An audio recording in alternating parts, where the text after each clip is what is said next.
Riding Hall, Riding Hall, say it with me, Riding Hall. Anyway, hi, welcome back to my channel. And if you're new here, hello, my name is Michaela and I write.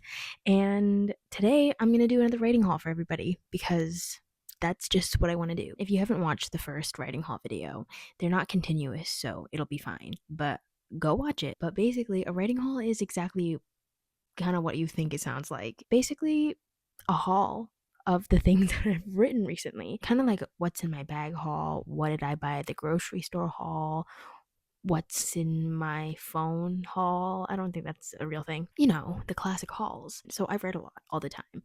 And I've mentioned this before, but most of the time they're just random scenes that have the potential to be something bigger if I so choose to put the effort into doing that. So tonight I have an array, an assortment, if you will, of random things, and I'm going to read them to you. Like always, I will be giving context to each piece before I read them, just so we're all on the same page. And I'm just going to get started. Okay, we've got a bit of a theme going on for the first two pieces, and the theme is diner. I didn't do this on purpose. I actually wrote these two separate things like very far apart from each other. The first one isn't any story piece, it's just literally the title of it is Sounds at the Diner, Smells at the Diner, Sights at the Diner. I wrote this as a fun little writing activity for me to just like sit down, close my eyes, and envision what it would be like in a diner. And I would just write out things that we could possibly see, smell, and hear at a diner. And this is what I got out of that. Your task as I read this to you is for you to close your eyes and just like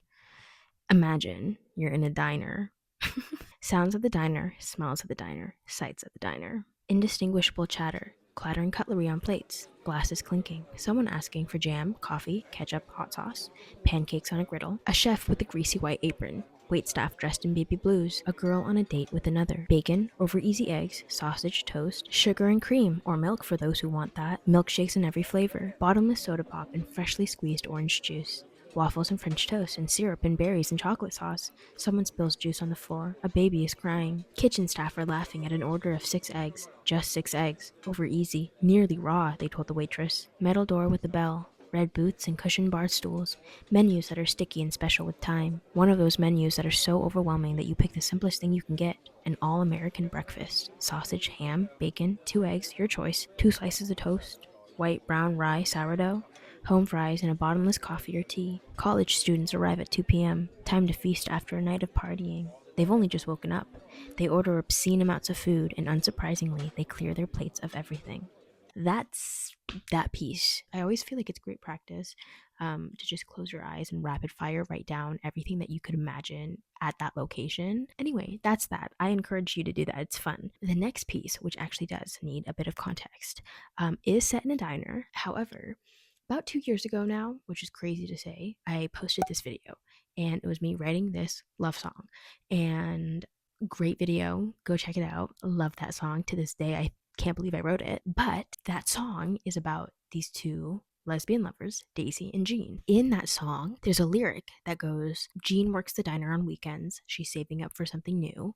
And when she's alone, she'll whisper out loud, please let me spend it on you. So the two characters in that song are Daisy and Jean, and they love each other. They're very sweet. They're very cute. And I kept thinking about that line, Jean works the diner on weekends. And I was like, what if I write about Daisy and Jean at this diner? But the more I wrote it, the more I started to write this, the more it turned into something else. And so this piece is just inspired by that song because what happens in that song, in that story, doesn't happen. Like, it does not reflect whatever happens in this piece that I'm about to read to you. But the inspiration came from that. I don't even know what I'm pointing to. I don't even think I'm going to put anything here. Maybe I'll put the poem. Maybe I'll put the video. So I present to you a piece inspired by another piece with the same character names. I'm about to read to you 2 scenes, and that's all I'm going to say because you don't need more information than that. Working at the diner sucks. It sucks. It's the worst job in the entire world. It is also Jean's first ever summer job, but it sucks, and she hates it so bad. She pours the man sitting at the bar his 5th cup of coffee within the hour. He winks at her. She wants his tip, so she smiles at him. A rotten canine tooth jutting out from his lip smiles back. So, are you here every morning? He reaches up his hand, scratching his patchy beard. There's dirt wedged inside his fingernails. Pretty much. Oh, well, I might have to start coming in every morning just to see ya. Jean smiles through a grimace. There's a paper pinned up on the bulletin board in the back room. Be nice to customers, in big, bold font. Jean wants to set it on fire. Oh, I'm sure you might, she says. The bell above the door rings, and it's comical to Jean how accurate Saved by the Bell really is. She excuses herself from the bar and walks over to the entrance. And she stops short at the sight of her. She looks like a Polly Pocket. Bouncy red curls, pink cardigan, baby pink tennis skirt, and a little pink purse. She's ridiculously pretty, insanely pretty, like should not exist on this planet kind of pretty. Hi. Polly Pocket is talking to her, and Jean has been ogling this whole time. Hi, yes, sorry, hey. Hi, yes, sorry, hey. Hi, yes, sorry, hey. You're looking for a table? Polly Pocket smiles at her. Well, I was here to eat, but I can look at tables too. It's so cute, the intonation of her voice and the soft pout of her lips. Jean is so thrown off her rhythm. Sorry, obviously, Jean says. Do you prefer a booth or a bar? What do you prefer? Girls. You. Well, I guess it depends on the vibe you want. If you want more privacy, then I'd take a booth. But the bar is nice because it's easier to get service since I'm just up there. Polly Pocket looks at the booths for a moment before raking her eyes up and down the entire length of Jean. They rest on her open mouth. I'll take the bar. Flirty. So cute, so fun, so flirty. Okay, the next scene, I don't know why I even felt the need to like have a pause here. The next scene directly follows what we just witnessed. Anyway, so I'm gonna keep reading. I don't know why I decided we needed to pause. Jean has a violent urge to spit on Mr. Five Cups of Coffee's plate of steak and eggs before she brings it out to him. He hasn't stopped staring at Polly Pocket since she sat down, 5 stools away from him. She puts his plate down with a bit more aggression than usual, though. He doesn't even notice. And what's your name? Polly Pocket doesn't even glance at him. She's preoccupied with the menu. The diner's menu is so extensive it looks like a Bristol board between her hands. Who's asking? Jean stands a foot away from them, wiping down the already clean counter just so she can listen. Who do you think? Well, I certainly hope not you. Jean turns away to hide her smirk. Hey, Jean. It's Jean, right? Like the denim? Or Jean, like the French? Polly Pocket stares at Jean's name tag, waving her over with a small pink polished finger. Jean throws the rag over her shoulder and follows the beckon like a pup. That's funny. Nobody's ever asked me that before. It's Jean, like the denim. Polly Pocket grins and then gestures for Jean to lean in close. And of course, Jean does. I'm Daisy, she whispers. I don't want that guy to hear me, though. Daisy. Incredible name. The perfect name. Nice to meet you, Daisy, Jean whispers. Nice to meet you too, Denim Jean, Daisy laughs. That's it. That's all I have to share for those two. But I have some more scenes that just are not complete, not finished. Okay, here's the tea on these two, is that Daisy has a boyfriend, which is, you can tell that's not very conducive to the environment that we're breeding here. But Daisy has a boyfriend. Jean has a crush on Daisy, obviously. Daisy has a crush on Jean, obviously. I don't condone cheating whatsoever, but there is an emotional breach of boundaries here, I will say that. Daisy starts hanging out at the diner a lot because of Jean, and Jean loves her job all of a sudden. I might keep working on this piece because it's just fun, but that's all I have to offer about them for now. Moving on. Okay, this next piece is actually for children. So if you are at the age of 5 years old, this would be perfect for you. If you are over the age of 5, this also could be your vibe. When I was in school, I did a lot of writing for children and young adults. Writing for children was always really fun, and so, but I never did it that much. I was writing more young adult stuff than I was writing for like children specifically. I thought it would be fun to like challenge myself to write like a piece that was geared towards like 10 and under. I actually wrote this because I was inspired by this cute little frog. Look how cute. How cute is this frog?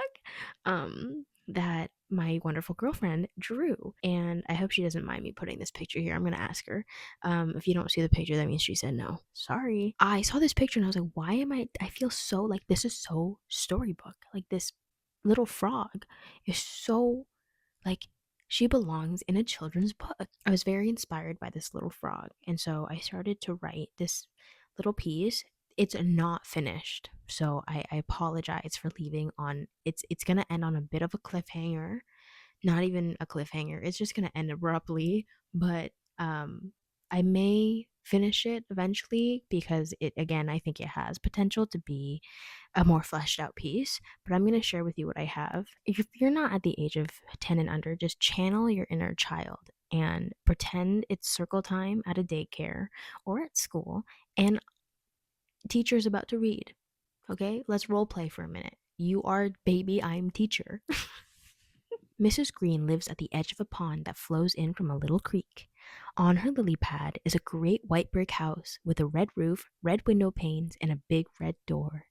Mrs. Green loves her house at the edge of the pond. It has a great big kitchen, a great big living room with a great big wooden rocking chair that Mr. Green built for her on her birthday many moons ago. Upstairs, there are 2 bedrooms, one for herself and Mr. Green, and a small room at the corner of the house belonging to her son, Tad. The little room in the great big house is empty. Tad is away. He's in school down at the bog, and Mrs. Green misses him so. He's studying environmental sciences. He knows of other ponds that are being harmed by big-footed creatures and their big machines. Most days, the great big house on the edge of the pond is quiet and empty, save for Mrs. Green.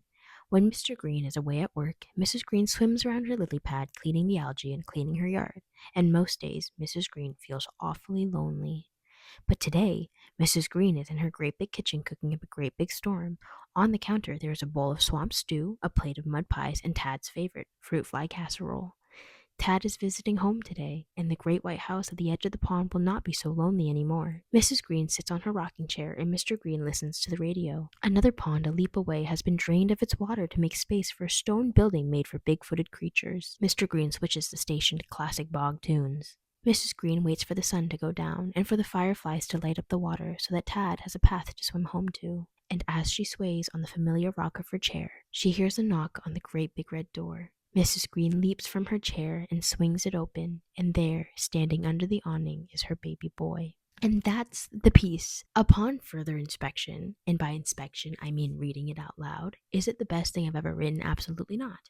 Do I think that it could be good? Yes. I think the concept is there. I like the concept of like these frogs going to school. I really like that I introduced some kind of like environmental conservation here and how humans are actively destroying ecosystems. I don't know where I'm gonna go with this. I think it has potential if I like really like worked at it and picked at the specific language to use. But anyway, that is something fun and new. Writing for children is always very hard, I feel. And it's funny because objectively, like, you think it would be easier to like write for children, but like I'm not a kid anymore. And so like sometimes it's hard to find that right voice, but I guess it just takes practice because this is not my best work, but I do think it's cute, so I am sharing it. The last thing I want to share with the group today, this is different. This is a full completed piece. It is on the sad side, and I don't know what possessed me to write this. I had a spark of an idea, and then I was like, okay, let me fan this thing, and then it turned into this. So this is a fictional piece, and it's a letter written by a lover who has already passed. And yeah, I'm not gonna spoil anything else. I'm just gonna read this to you, and I hope you enjoy it. Sorry, it's a little sad. I don't know what possessed me to write it, but I did enjoy writing it, so I don't know what that means about me. Hi, you. If you're reading this, then I guess you finally clean out that junk drawer like you said you would. What's the date? I want to know what day you finally decided to clean it.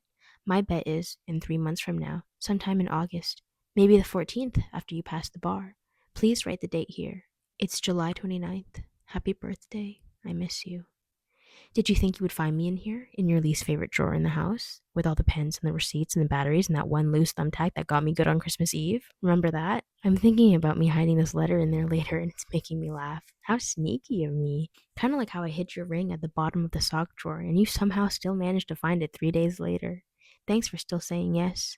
How romantic. Us getting engaged in our closet. Just what I'd always pictured. It's hard, actually, to write a letter like this. I thought it would be much easier. I thought I would know what to say, because it's always so easy to talk to you. But it's hard. It's really hard. This is all really, really hard. Who'd have thought? I know you don't want me to say sorry in here, but I'm allowing myself 3 apologies. I feel like that's fair. Thanks for the compromise. You've always been good at that. First of all, I'm sorry you're reading this without me. I would love to see your face right now. I hope you've laughed at least once so far. I hope I can still do that for you. And if you're crying, I hope you know that's okay too. I'm crying right now too. If that makes you feel any better, that's where all the water damage on this poor piece of paper is coming from. You always said all emotions are good emotions, even the bad ones. So we can be crying together and laughing too, of course. I had a nap dream about us this afternoon. Nap dreams are always the best. They're always so much more vivid, more real. You were in the kitchen baking a pie, and I was helping by watching you. It was nice to be on my feet again. And I came up around you and I put my arms around your waist and we started to dance. And I spun you around and around and the world disappeared and the pie was all but forgotten and it was just me and you in a starlit sky. Nap dreams are always the best. I'm sorry we can't dance like that again. I would love to dance with you again. Maybe we can dance tonight. I'll ask you tonight. I feel like I have the energy for that. Let me know. Did we dance? We didn't. I have to finish writing this before you get home from the store. You're baking me a pie tonight, pecan, as per my request. How lucky am I? Thank you in advance for that, by the way, and I'm sure I'll say it again later with a mouthful of pie. Thank you, actually, for many, many things. Countless things. Thank you for being mine for as long as I could have had you. Forgive me. I wish we had more time. You have no idea how many stars I have already wished on. How greedy of me. But I'll be here, waiting for you. Bring this letter, please, when I see you again. I would love to see your answers. Forever yours. Anonymous name. And that was my really sad piece. I hope you enjoyed that. And that actually is my last piece of writing for my writing haul today. And what a sad note to leave it on. I hope you enjoyed my little writing haul. Let me know what you thought of any of the pieces, all of the pieces, none of the pieces. Feel free to hit the like button. Feel free to hit the subscribe button. Do whatever you want. Anyway, that is the end of this video, and I will see you soon for a spooky video. Ooh. Anyway, goodbye. Have a great life. And go have fun. Bye.